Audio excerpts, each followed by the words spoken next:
So we're in front of Mercy Hospital where hospital workers have been striking, I guess, for a month now, right? Yeah. Yeah, a month. And kind of let's start for the beginning. Obviously, the pandemic. Before the pandemic, conditions were probably not so swell. The pandemic accelerated that.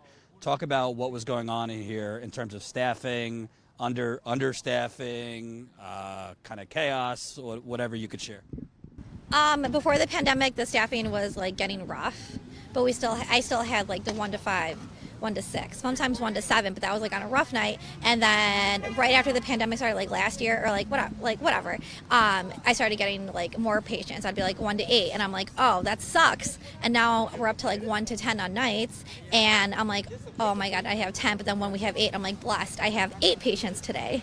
Like, I shouldn't be saying that. Having 8 patients is not okay to take care of. You know, they're all sick. They all need something. I'm not passing meds. I'm not finishing passing my med pass until like 12 o'clock. People want their pain meds and they're waiting for hours because I'm like, I can't come back to you right now. Or they're sitting in their stool and their urine for hours because I can't change them. There's no staff to help me change them and roll them. I'm like, I'm sorry. Like, I'm going to come back to you like on my next round. In addition to the understaffing, did you have enough equipment for yourself to be safe? No equipment. We didn't have urinals. Sometimes the beds don't work, which is ridiculous because we can't put the bed alarm on someone. How are we going to know they're going to get up, you know? And then we're supposed to round like hourly, but that's not happening when we're having 10 patients, 8 patients, you know? It just, yeah. I went to even empty a urinal and get a patient cleaned up, and there weren't even gloves. And that wasn't even just in that room. I went to a neighboring room, and there weren't gloves. So then I went to my cart where I was having my medications, and there weren't gloves.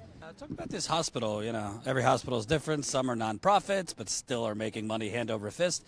I assume Mercy Hospital has been doing fairly well over the years while basically leaving you guys to makeshift urinals and Right. no staff. What's the hospital been doing in terms of profit? Honestly, I'm not quite sure. I know they're have to be kind of making some kind of money because they're building a new hospital, like in Lockport or like another town over. So clearly they have some kind of money somewhere, but they can't allocate it to the staff. They're going to allocate it somewhere else. So they've specifically said, like, oh, you're doing such a good job. We're getting, like, letters from patients saying you're doing a good job. So it's almost like even though we're still doing a good job and we still care and we're still trying hard, it's more of like, because you can, you have to.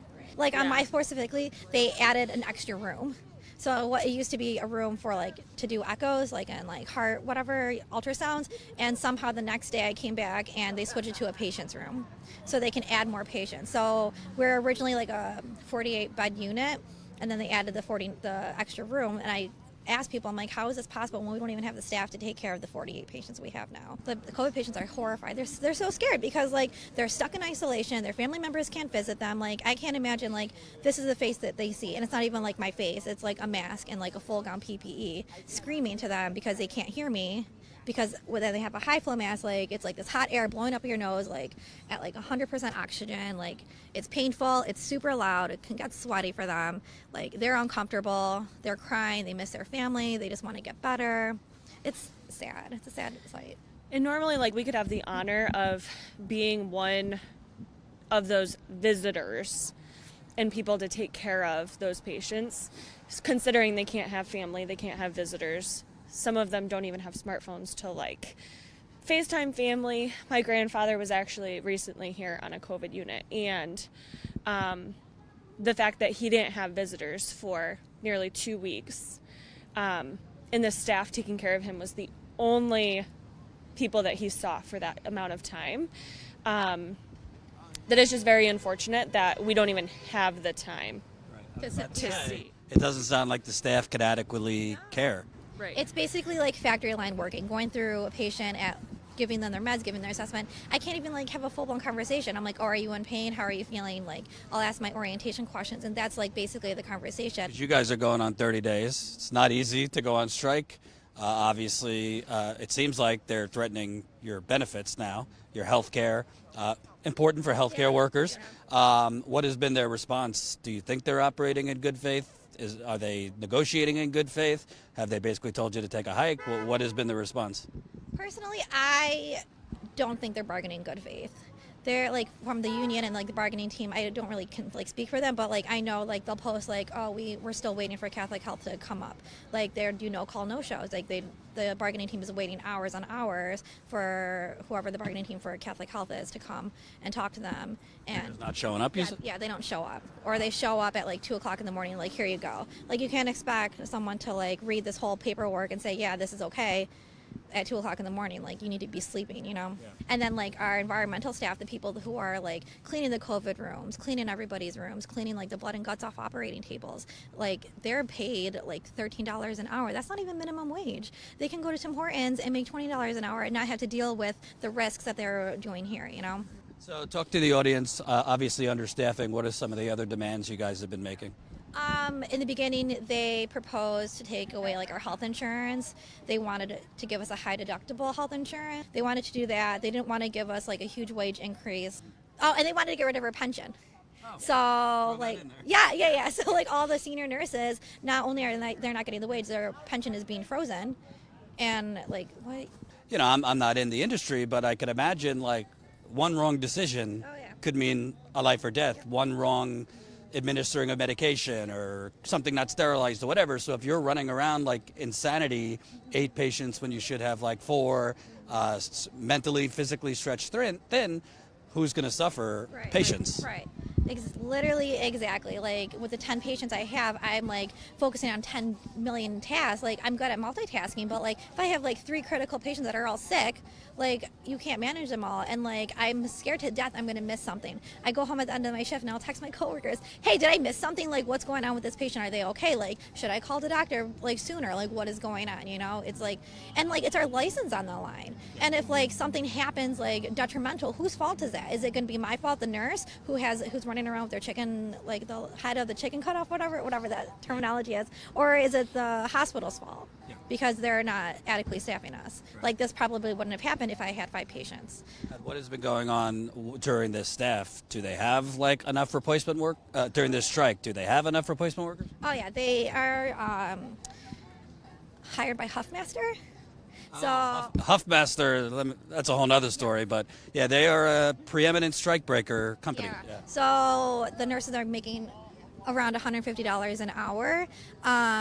In the beginning, they were able to choose, like this is what we just heard, that like they were able to not have COVID patients. Like they were like, no, I don't want to take care of COVID patients, and they were only taking like 5 patient assignments. So it's like, how can you have this staffing ratio for the striker or for the scabs essentially, but you can't do it for your own staff?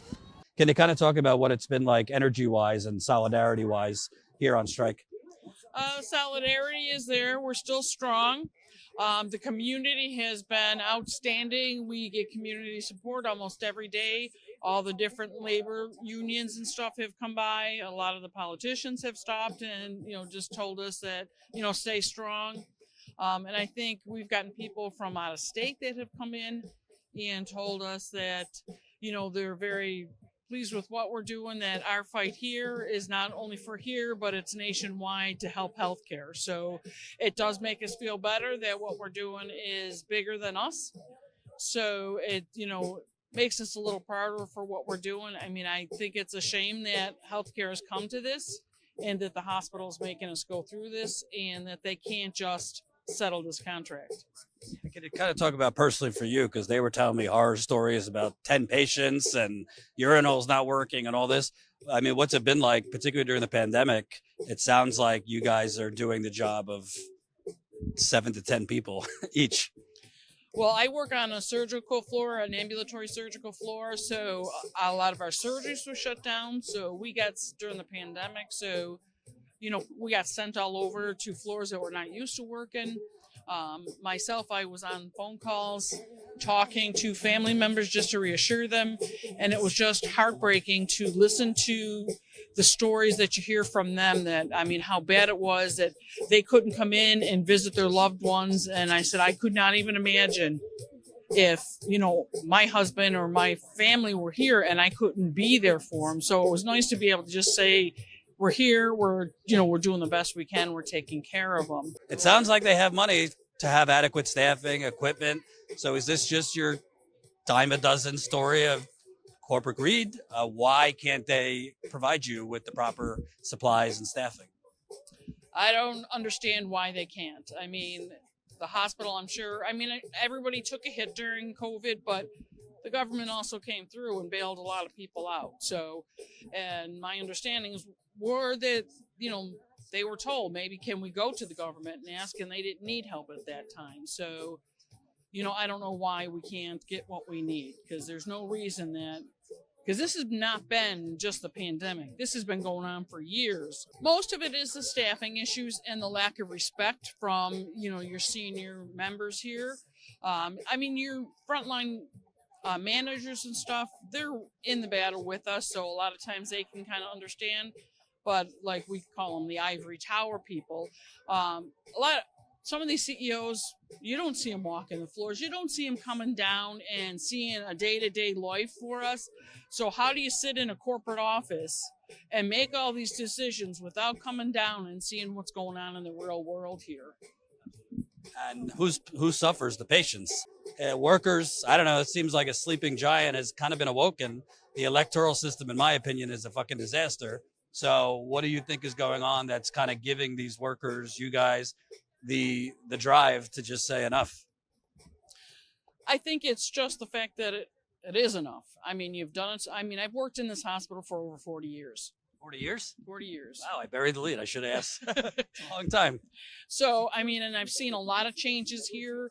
When we started, it was more like a family, facility, and we just turned into a corporate facility, and then all you see is a corporate greed, and it just eats at you and eats at you, and then it comes to a point where you can't take it anymore. And then you see other people saying, it's not just you, we can't take it anymore either. So it kind of gives you the strength to say, we're not alone. And, it's just like the commercial, we've had enough, we can't take it anymore.